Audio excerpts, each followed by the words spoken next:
રામનો ભક્ત હોય તો એને 2 અક્ષર બોલવા પડે, રામ. ત્યારે ભગવાન રામ છે એની મદદ માટે થઈને આવીને ઊભા રહી જાય. પણ દુનિયાનો કોઈ એકાક્ષરી મંત્ર હોય ને તો એ માત્ર માં છે. નાનું બાળક છે એ ગળથોલિયું ખાઈને પડી જાય ને માં શબ્દ નીકળે ને ત્યાં માં ગમે ત્યાંથી દોડીને આવીને ઊભી રહી જાય. માં ગમે ત્યાંથી આવીને ઊભી રહી જાય. હતો હું સુતો પારણે પુત્ર નાનો,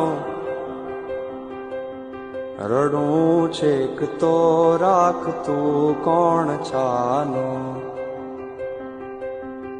મને દુખી દેખી દુખી કોણ થાતું, મહાહેત વાળી દયાળી જ માતું.